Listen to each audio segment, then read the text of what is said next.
Hey, this is Pastor Jay Lee, and I want to introduce you to God.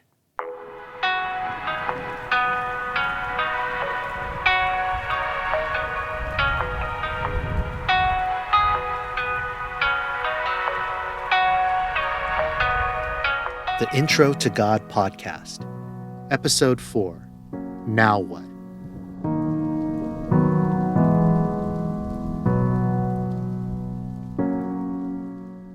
Hey guys, Pastor Jay here, and welcome back to the Intro to God podcast. And today is the season 1 finale. I know, it's hard to believe. And so, for those of you guys who have been on this journey with me, thank you so much. I came into this season with a very modest goal.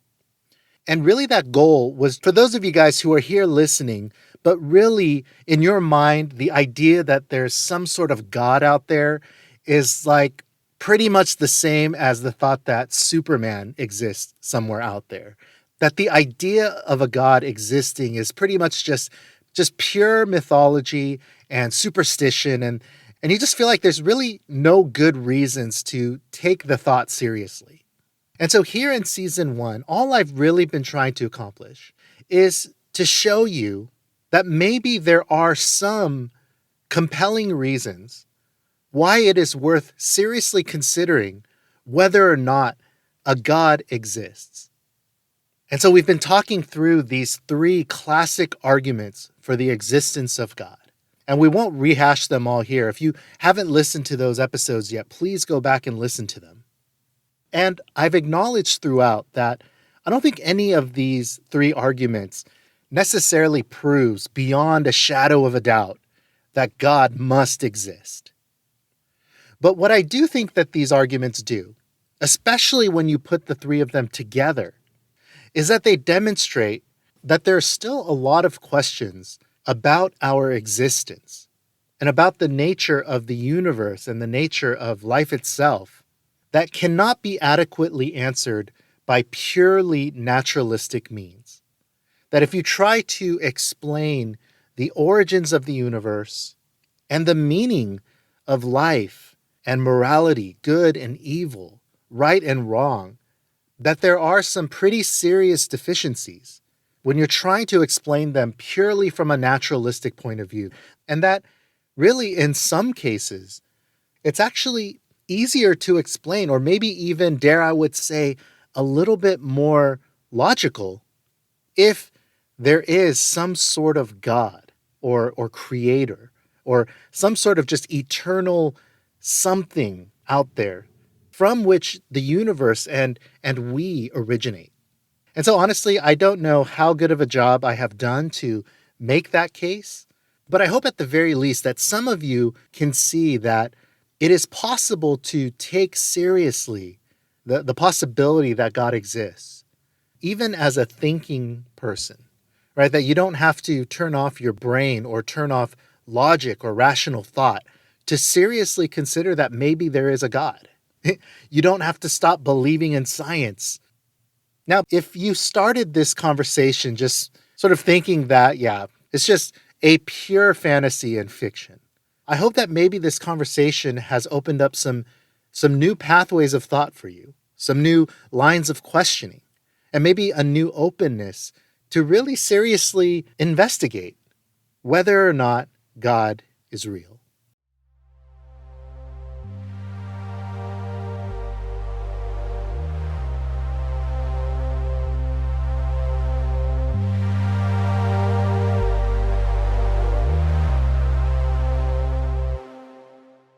Now, before we wrap up season 1, I want to go back and talk about something that we touched on, and that is the question of evil and suffering in the world.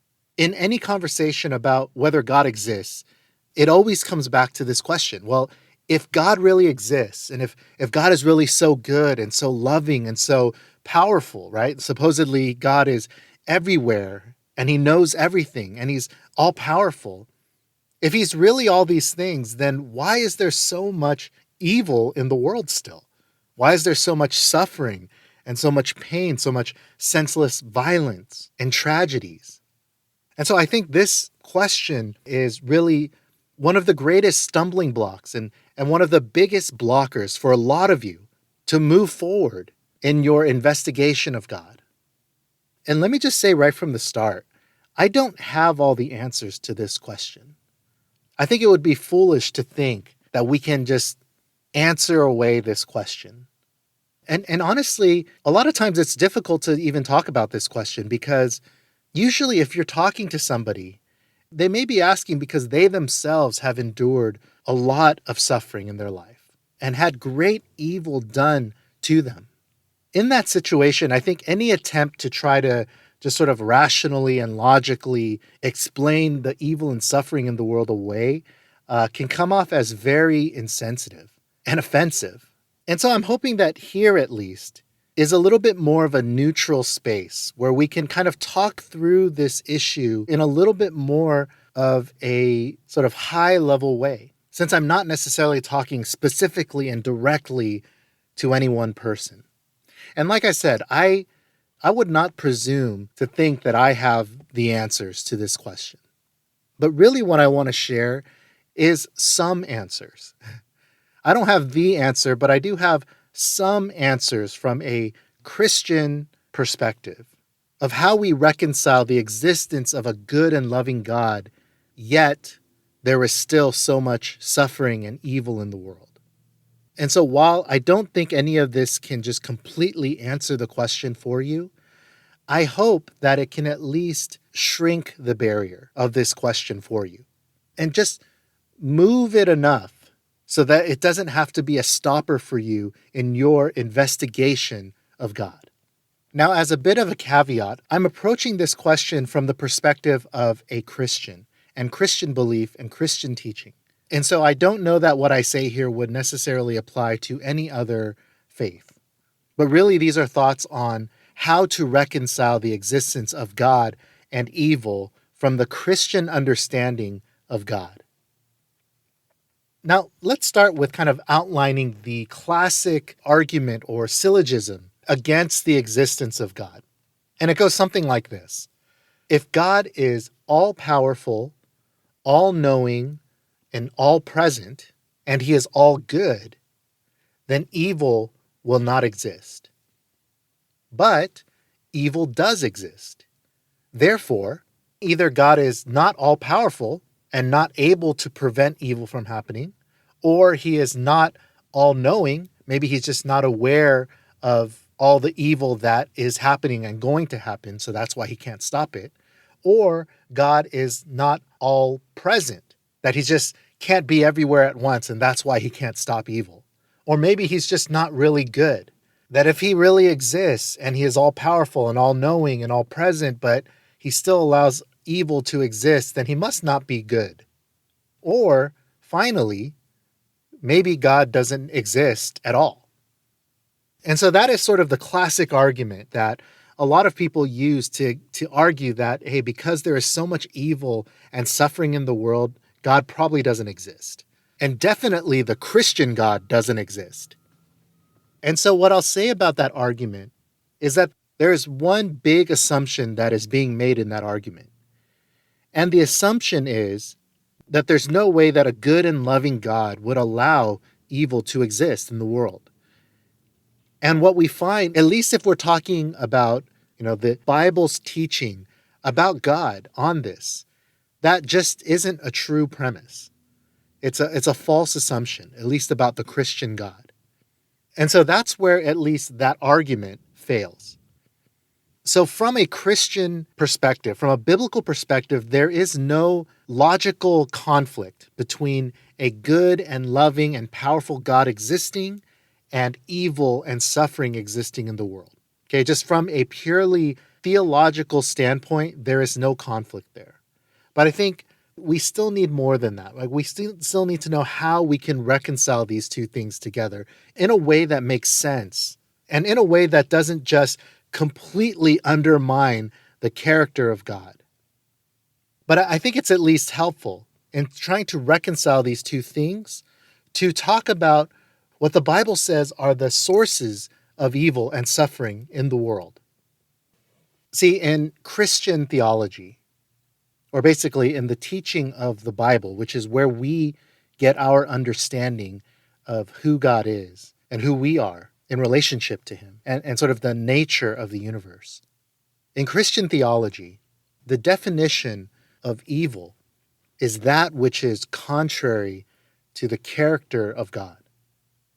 And consequently, the source of suffering in the world is because there are things in the universe, there are things that we do that are contrary to what God intended, contrary to how God designed us and the universe to be and to function.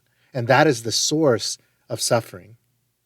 And so, really, the source of evil and suffering in the world are human freedom, the ability of us creatures to choose and make decisions, whether or not to be who God created us to be and live the way that he created us to live or not. You know, there's an interesting dynamic because we look out into the world and we see all this suffering and all this pain and all this evil that is being done. And we blame it on God. God, how could you let this happen? But if we're being really honest, I think we can see that the vast majority of suffering, the source of these evils in the world, are people. I mean, God isn't out there dropping the bombs. He's not out there pulling the trigger. He's not out there robbing liquor stores. It's people.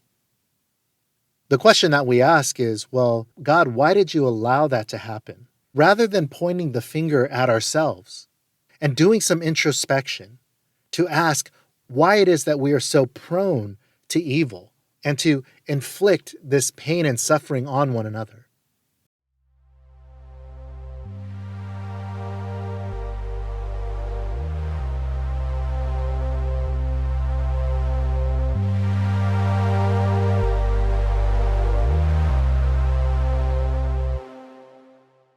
So I think it begs the question, well, then why did God create us with freedom?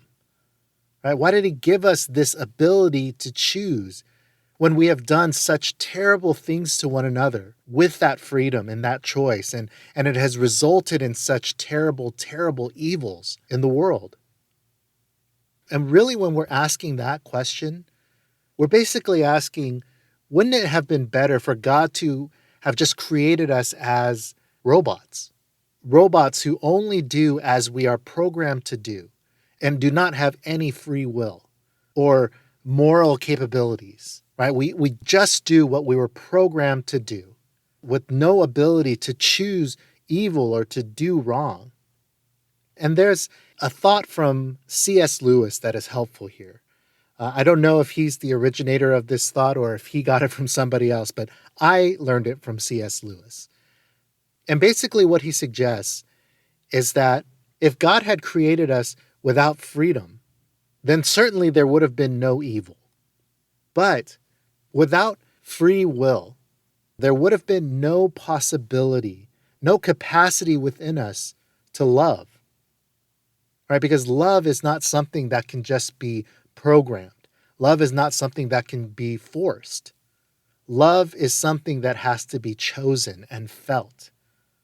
And so, yes, God could have created us without freedom, without the ability to choose, but he would have then also been creating a world where we had no ability to love and have genuine relationship. We would have just been robots, automatons. And so the fact that he did create us with freedom of choice, even though we use that choice sometimes to do evil and to reject him, but also have the capacity to choose good and to love him and to love one another, that in God's view, that must have been a higher good than just creating us as perfect robots who do no wrong but also have no capacity to love or have relationships.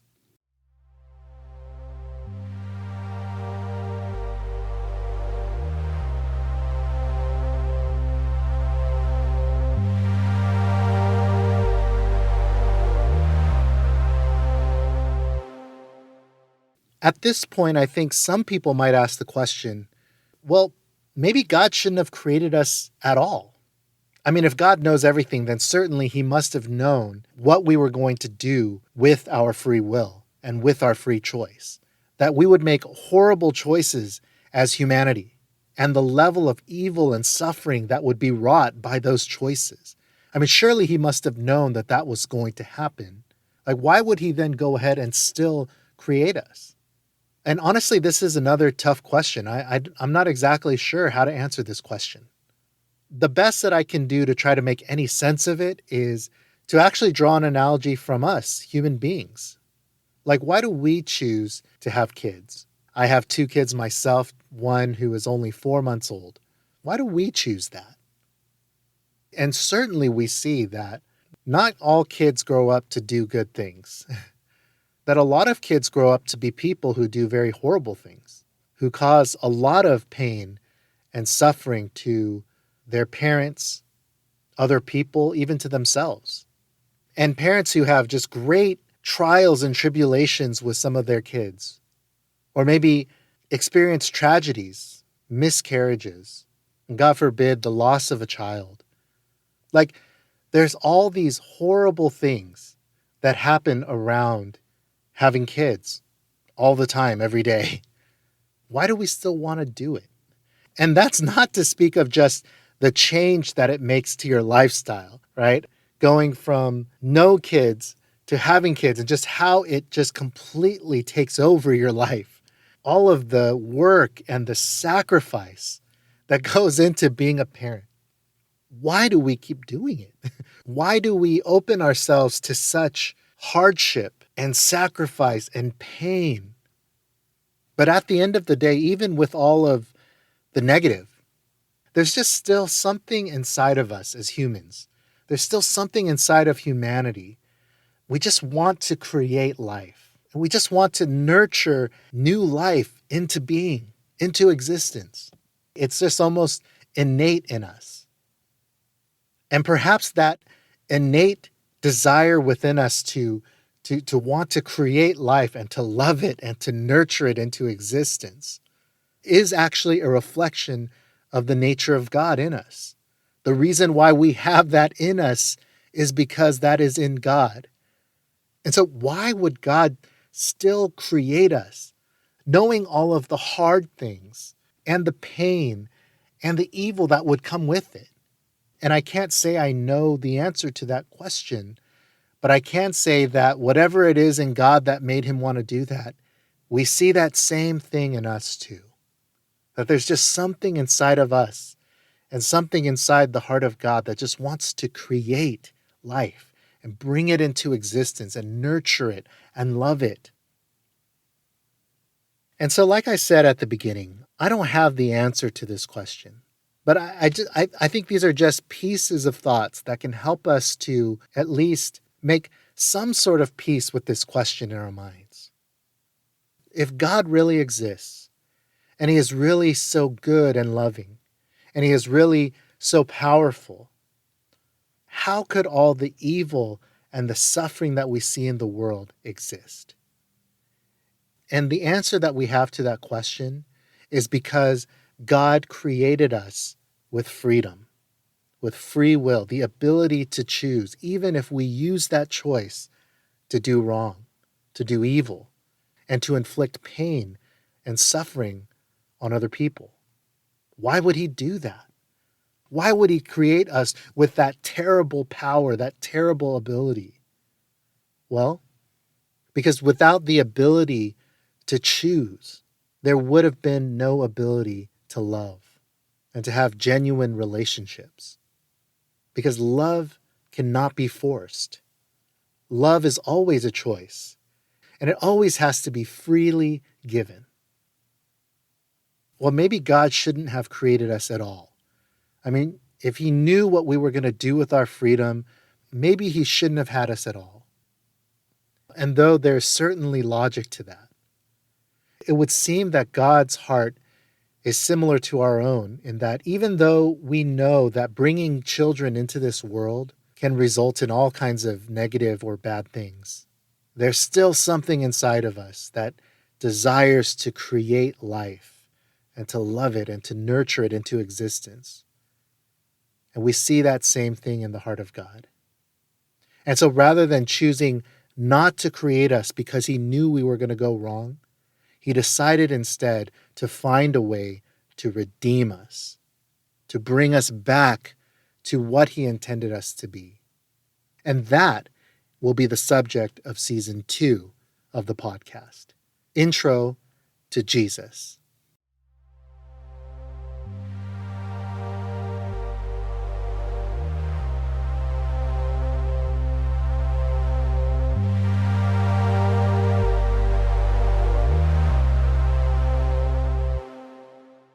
And so we've come to the end of season 1.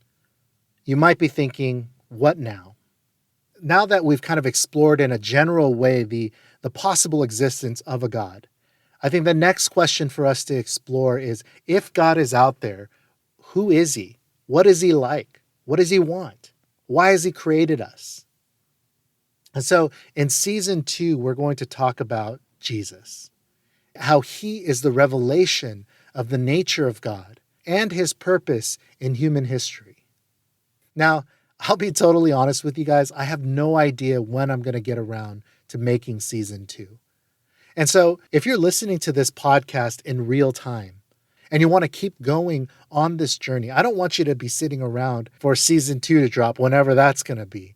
And so if that is you, would you please reach out to me? You can go to the website introtogodpod.com and just let me know that, hey, you're on this journey and you're wanting to take the next step in exploring more about who God actually is and this conversation about Jesus.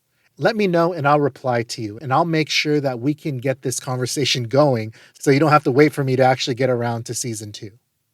But, for some of you guys, maybe you're listening to this years later. That's the beauty of the internet, right? That these things can live forever.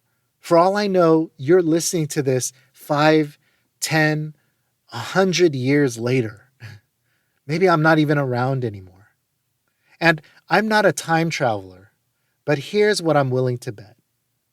I'm willing to bet that no matter when you're listening to this, even if somehow you're listening to this 100 years in the future, while you're in your flying car or cruising the galaxy in your starship, I am willing to bet that all of these conversations and these questions that we were asking in season 1 are still just as relevant. That even as science has probably made incredible advances, that I know that you are still wrestling with the same questions of our origins and questions of morality, good and evil, and what that even means, and meaning and purpose in life. I know that no matter how technologically advanced your world has become, those questions are still just as relevant. And that is why you are listening to this podcast, because you know that the answers to these questions might only be found in the mind and heart of a God. And so thank you guys so much for going with me on this journey through season 1. I'm looking forward to continuing this conversation in season 2 with Intro to Jesus. In the meantime, please reach out, and I would love to talk to you, to discuss any questions that you have, and connect you with any resources that I can to help you on this journey. And so that is it for now. Thank you, friends, and hope to hear from you guys soon. If you're enjoying the podcast and you want to support us, please share this episode with someone. If you would like to contact Pastor Jay, visit introtogodpod.com.